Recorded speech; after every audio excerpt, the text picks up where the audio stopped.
एक कट। ठीक है, देखिए मैं आप सभी के बीच में लगातार इस समय वीडियो लेकर आ रहा हूँ क्लास 10 के लिए। हमारा प्रश्न पाठ है 3 है, प्रश्नावली 3.3 का पहले सवाल का तीसरा सवाल है। इसमें कहा गया था कि विलोपन विधि और प्रतिस्थापन विधि दोनों विधि द्वारा इस सवाल को साबित कीजिए। तो ठीक है, देख रहे हैं तो हमारा सवाल क्या है, x/2 + 2y/3 बराबर -1। इसे हम मान लिया समीकरण 1।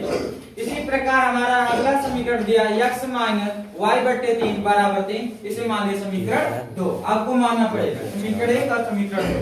अब हम क्या करेंगे, यहाँ हर बराबर करेंगे क्योंकि हमें सिंपल बनाना है इस समीकरण को।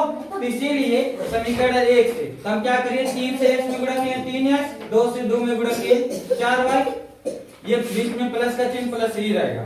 और उसके बाद जो ये जो 6 आया, 6 से -1 में गुणा करेंगे तो हमारा हो जाएगा 6 से -1 में गुणा करेंगे तो -6 होगा। समीकरण इसे मान लिया 3।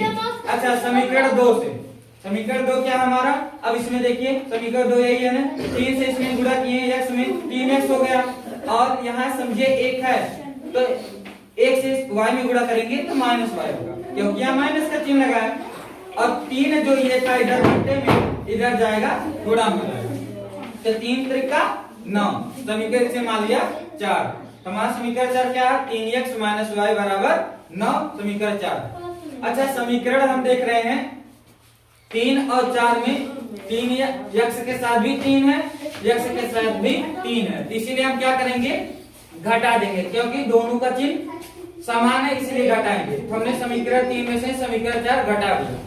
समीकरण 3 क्या था, 3x + 4y बराबर -6, और समीकरण 4 क्या था, 3x - y बराबर 9। अब हम क्या करेंगे, जब घटाते हैं तो हम जानते हैं चिन्ह बदलता है। तो ये देखिए प्लस में था, इसका चिन्ह बदला माइनस हो गया, ये माइनस में था ये प्लस हो गया, और ये प्लस में था माइनस हो गया।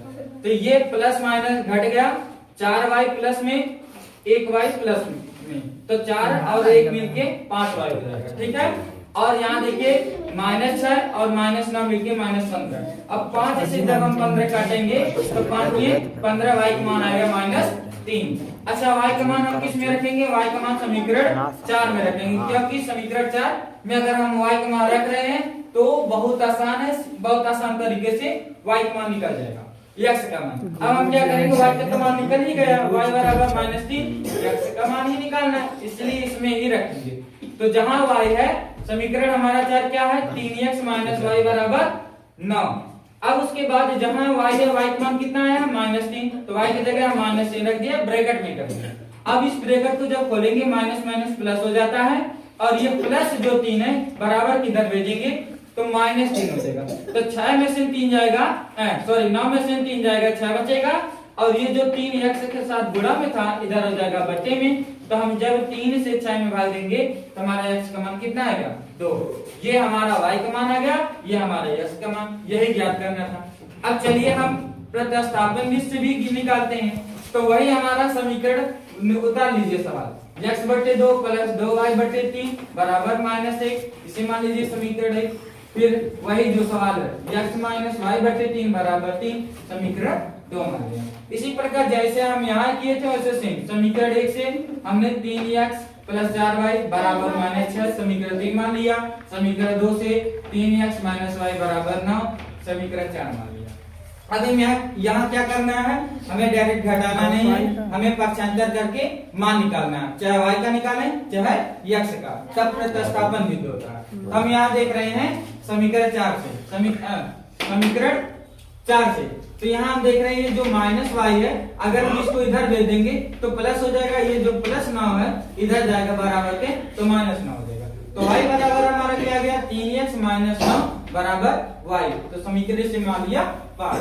समीकरण 5 का मान हम किस में रखेंगे, समीकरण 3 में ही रखेंगे, क्योंकि इसमें अब समीकरण 4 से ही मैंने निकाला है ये, तो समीकरण 3 में रखेंगे। तो हमारा क्या आ रहा है, समीकरण 3 क्या है, 3x + 4y बराबर -6।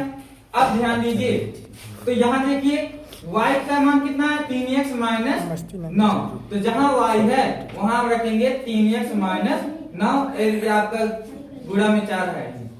अब हम 4 से 3 में गुणा करेंगे, 4 के 12x हो जाएगा, और 4 से -9 में गुणा करेंगे -36 हो जाएगा। अब तो 3x और 12x मिलके 15x हो जाएगा। ये -36 को इधर दे देंगे बराबर किधर, तो बराबर किधर जब जाएगा +36 हो जाएगा। अच्छा 36 में से -6 जाएगा तो 30 आएगा। ये जो 15 है और 15 इधर x के साथ गुणा में है, इधर हो जाएगा बट्टे में, तो हमारा क्या हो जाएगा 30/15। 15 से 30 में भाग देंगे, x का मान कितना आ गया 2 आ गया। अब हम क्या करेंगे, x का मान समीकरण 5 में रखेंगे। समीकरण 5 क्या है, 3x - 9 बराबर y। समीकरण 5 क्यों इसमें रखेंगे, क्योंकि y का मान निकालना बहुत आसान है। x का मान निकल ही गया। अब देखिए x का मान कितना आया 2, तो जहां x है वहां 2 रखेंगे। 3 से x था, यहाँ 2 रख दिया। 3 गुणे 2 -9 बराबर y। 3 से 2 में गुणा किए, 3 दूनी 6 -9 बराबर y।